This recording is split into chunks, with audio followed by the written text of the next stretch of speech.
chair, I could probably buy the original one. Okay, that's a lie. Well, this is the price tag, and probably even if you gave me $10 every time you asked, I could not afford that. But we can make a do for $100. Okay, I don't know exactly how much. I first have to try it, and I'll find out how much more equipment I need. But very, very, very cheap. And you're wondering why I postponed it so much. Well, as you can see, there are curved edges. And I thought I would never be able to curve wood. But guess what? I found out you don't need a steamer. It's not complicated.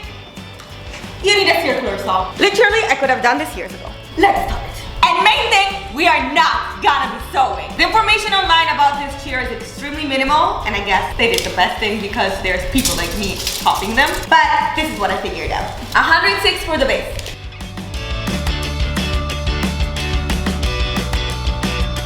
Don't worry, I am gonna put your drawing with the correct measurements, skipping all the mistakes that I'm gonna do at the end of the video.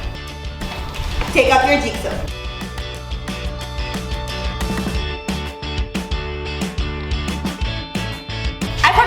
My name is Nicole. I'm an Italian interior designer in Tel Aviv, and I love to remake super high design for a very tiny budget. And I guess this chair is my biggest challenge of the year. Did you understand that the only reason we are building this chair is because my patrons voted for it?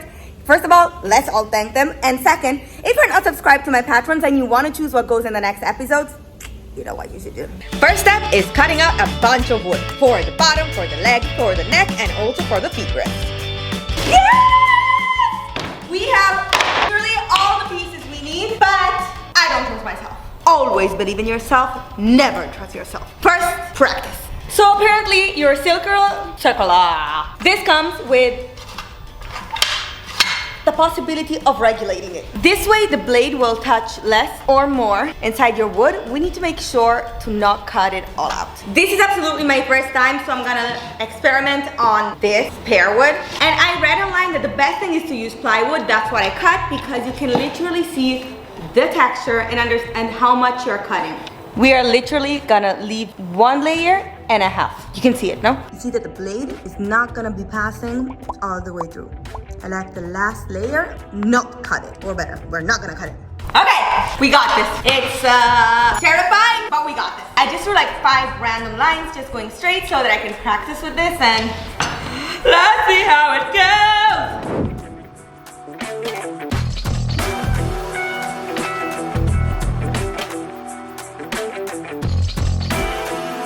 Okay guys, we're back after a few experiments, and I can tell you that I got it. So at the beginning, I was too scared that my wood would break. So I didn't go quite deep enough, and I left like 2.5 layers of plywood, and it's literally not bending at all. Then I decided, okay, Nicole, you have to get brave, you have to get in it, and making the corners gentle. Exactly, it did take me a lot of attempts before learning that I cannot cut too little and I cannot cut too deep, otherwise it's gonna break. And finally, I was ready to cut out all the shapes in this curvy way so that I could attempt it on the original piece. Okay, no shouting, but it's finally time to do the real deal. We're gonna be cutting the bottom of the couch first. This is where our pretty butt is gonna sit. I'm excited, okay? Let's go. Yeah!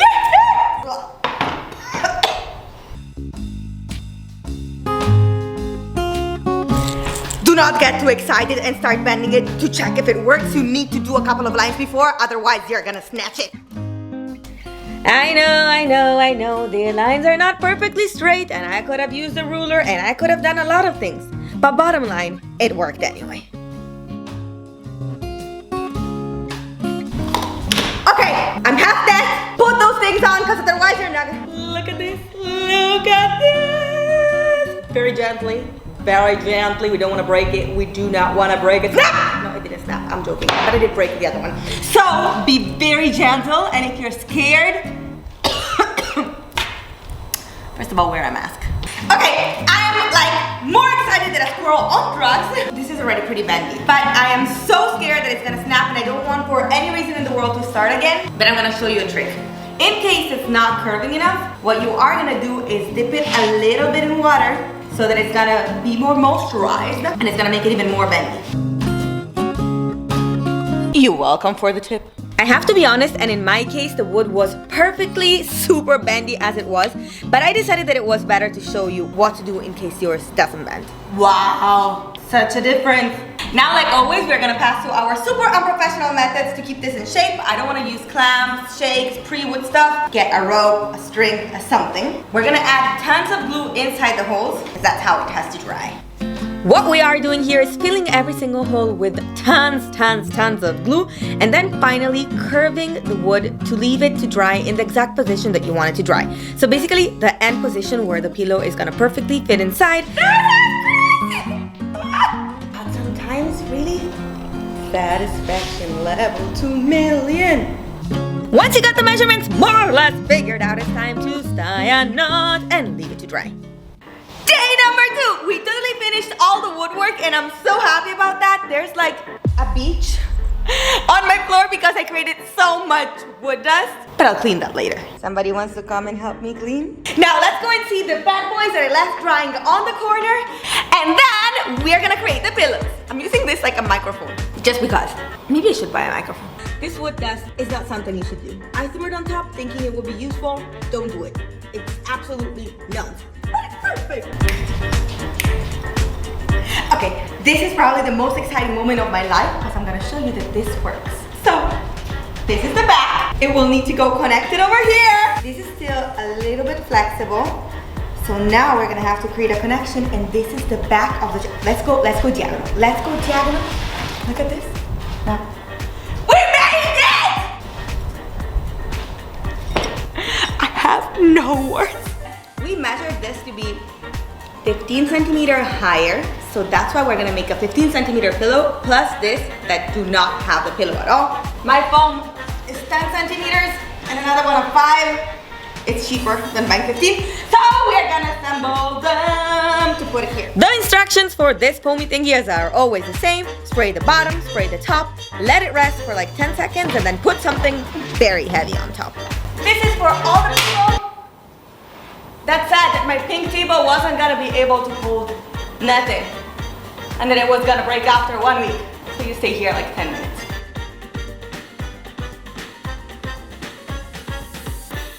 After waiting, they're gonna be super stuck together. They're not going anywhere, and then place this on top to follow it as a gap. We all know that this lazy human being doesn't like to take measurements, so my solution was to directly measure the dimension of the wood as a trace line. And now that we have these two puffy thingies, we are gonna pass to the hack. So to know where to cut, we are simply gonna follow the shape of the wood itself. You're pressing with the marker on the wood. And now, Monsieur and Mademoiselle, we have the lines that are tracked and we can cut it! Cut it all out. And it could be by a big house where you gotta cut. We're gonna make it as smooth as possible. Now we flip this perfection upside down, and yes, this is the curvy part that goes in this direction on the chair, but we don't want it so boxy and square also on the top, so I'm just gonna gently round all the edges without any precise shape. I just want to see this angle over here. And again, we're cutting again. That's just cutting all the curves. Now, extremely scientifically, we're gonna find the middle of this, the two middles. Now we go and stab our foam. Don't worry, I didn't get crazy. It's gonna come extremely in handy later when we are gonna put the two buttons that are on every single pillow to create this Chesterfield 3D texture-y effect. Okay guys, I thought about it, and admitting my mistakes is a big part of DIY. I looked at it, and at the end I decided that 15 centimeter is way too much. It's gonna make it too thick and the back is not gonna attach, so what I decided is to take this off. So 10 centimeter is what we need to buy. You know, women are always right, but probably this chair was invented by a man. I'm literally repeating the same process, smoothing the top again because I took out the purple foam. So I need to do again all the curves more soft, and I'm gonna do this for everything, also for the neck rest and the feet. For these tiny ones that are gonna be the two arms that stay on the side, I thought that the only way to make this work was this little super thin foam, and that's exactly what we're gonna use. We are gonna make sure that this folds also on top of it, like this, so that you do not feel the wood, so we're gonna cut a lot of extra. I don't know if you noticed, but up to now we made all the shapes, but I absolutely did not attach any foam on any piece of wood, and that is because where our pretty juicy bum is gonna go. I wanna make a reinforcement for that and the back, but for these little ones, we're directly gonna staple it in. First the foam, then the fabric. We're passing now to a lot of stapling. That is basically the core tutorial of every single video that I make, because we do not like to sew, so we're just stapling first the foam and then the fabric on top. Okay, I was super ready to put the fabric on top, and then I decided that it was a good idea to make you vote. What color should I make this? Should I keep it the classic black, or should I make it in a super funky color? Just put all your suggestions. Meanwhile, and while Instagram is voting, I do what I do better. Eat. And we are back. I took a long break, went to eat, and gave you the time to vote, and I have to say that I wasn't expecting this. So we had a lot of pink. Pink, pink, colorful, pink, black, phthalo beige please, and white base. This was different. And then I got this one that is black base and neon pink pillows. Both the people who voted pink and the one that voted black happy, so let's go and get the material. Okay, I did not find pink leather, but I found this. But I do not know if it's gonna make it super, super, super cool, or if it's gonna make it destroyed. I destroyed my whole project. I don't think so. This is gonna be our favorite. Okay, let's go back to work, and no, we are not gonna staple the fabric directly on our shape. This is gonna be only the base, because I want the fabric to not be seen from the bottom. So we're not gonna staple it there. We are gonna create some little boxes under it, so to staple it in. Remember that the most important part of this video is that we're not sewing! Let me explain you. So what we're doing is adding a little box inside the fabric so that we can staple it on top of it without seeing it on the external cage. So we can staple it here, and it's obviously smaller than the pillow because we want to make sure that we do not peel it from the sides. You see that there's extras everywhere. Plus, we stabbed our couch before. See here? Because we're going to make this also on the wood so that we can pull the bottoms and create the Chesterfield effect. Watch!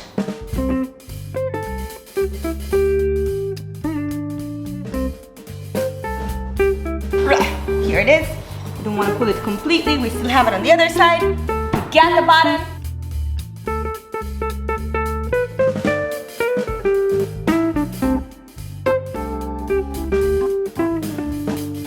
And now we pull from the other side. You see it? It's going inside.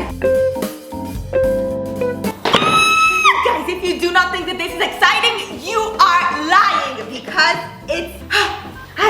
I'm so excited about this. So we just flipped it back upside down. These are the bottoms that are on the back to keep it stable. This is the front. We are gonna pull the fabric as tight as possible, and then we just staple it. Back with a hardcore staple season. First pillow is done, and it's literally perfect. We're gonna do exactly the same thing on even the other ones, but that's a bit boring, so boom! So we made all of them for the top, the bottom, the back, and the feet stand. And now we need to do the arms.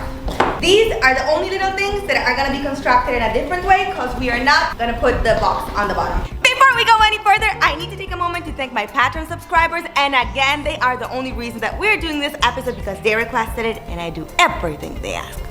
Or at least I try.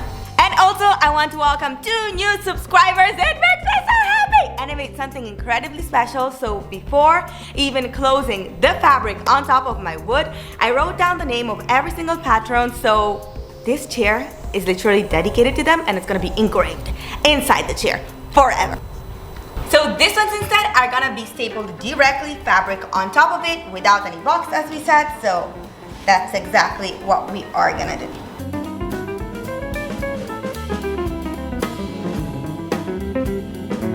So as you can see, that final part, I'm bending it, putting it inside so it stays clean and stable.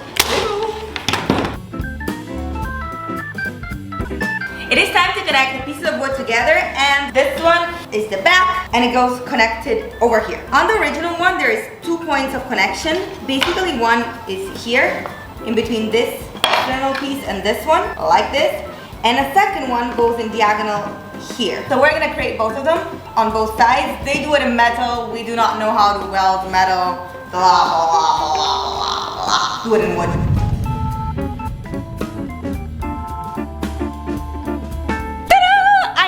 See the shape already. I do not have a specific way to calculate this, so I'm just putting a random spacer that is bigger than the pillow that we're gonna put here, otherwise they're gonna bang on each other. So I calculated 15.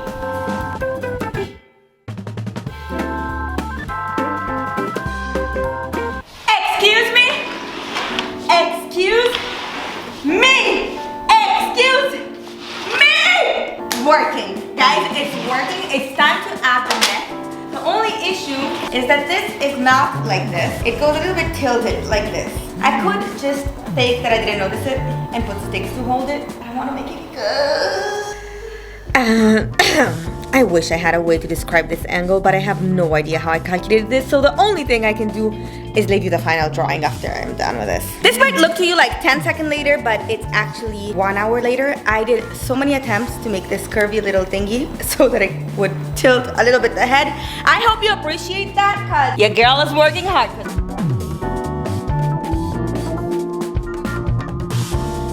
Hello, this is me. Gotta ring my telephone. Okay, we got this 2 weird structures. I'm gonna put them on the head. That was the plan since the beginning. How, I don't know. I've never made so much guessing in my life.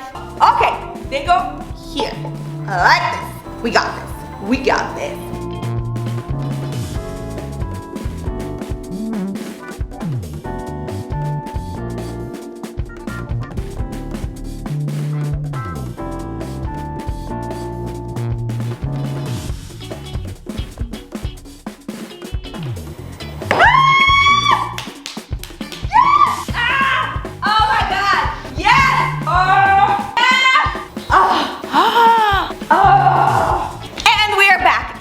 It took me 100 days just because I keep changing, but that's because I was sweaty and disgusting and I needed to take a shower. It's actually just day number 2. We're gonna go and paint the frame of our chair. If you plan on doing it like the original, you are gonna have to get a stainer and just stain it in a darker, denser wood. If you're gonna do it in another color because you all voted to make it funky, spray paint. Let's go.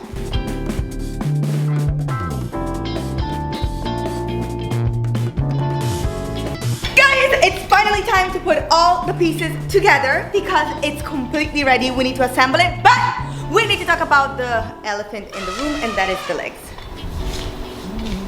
I did not make this. There's no way I can make this. So I thought I was gonna spend $100 to make this couch, armchair, rest chair, whatever this is, but I spent way less. Besides for the leg, there is no way that I can recreate this leg, and I thought about it in every possible way, but I cannot solve it, so I had to order it. And this was expensive. I paid this like $70, so that was the most expensive part, so we spent like $150. Let's go build it now. So here we go, and I have to say that I'm so happy that I made you guys vote because this contrast is so cool. So what are we doing now? We're just placing the pillows inside. And because there's a piece of wood inside the pillow itself, we can screw it from the bottom. So first we put the pillow. Now calm down. Try to center it. This looks awesome. I don't think I've ever been so happy in my life. This is so cool. And now we literally just get screws and go inside a bit randomly. Just catch the box from the inside. And I'm so excited, and I just can't hide. I'll put 4. Little side note, do not use huge nails because these things are gonna stick inside your butt if it's too long.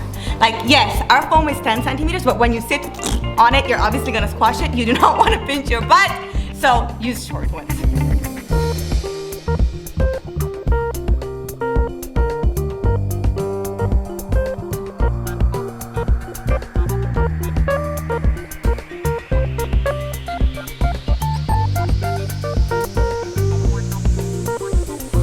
for the arms, and as you know, they're completely made of wood, so we can totally just place them on top and hook it on this beams of wood directly inside. So it's super easy. Super easy.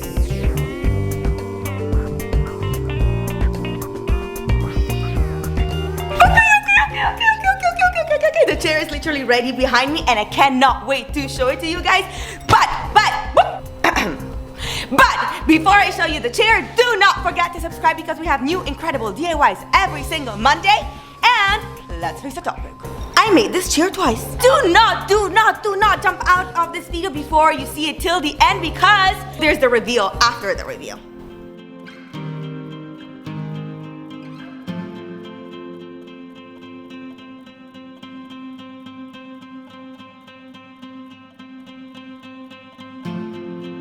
The reason for this being is because I received a comment on my Instagram a few days ago that really was like a life revelation.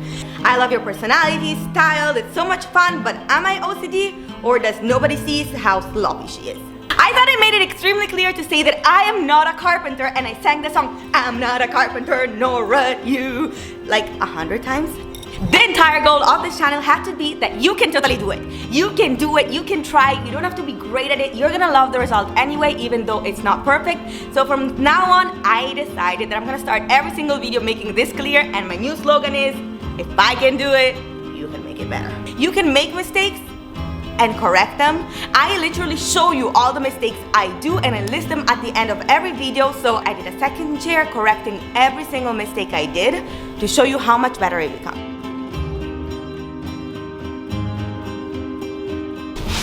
Obviously, they went inside on it before the paint dried, and look at this, I'm all black. So here we are with the things I would have done differently if I only knew, or even if I had a different budget, because I spent $120 on this chair. And if you decide to spend more, instead of making your metallic frames with wood, I would totally recommend buying them online from a replacement store. So I would get the legs online, I would get the metallic parts that go on the back on the chair and the L's of the side. This will make it so much more stable and cooler and better.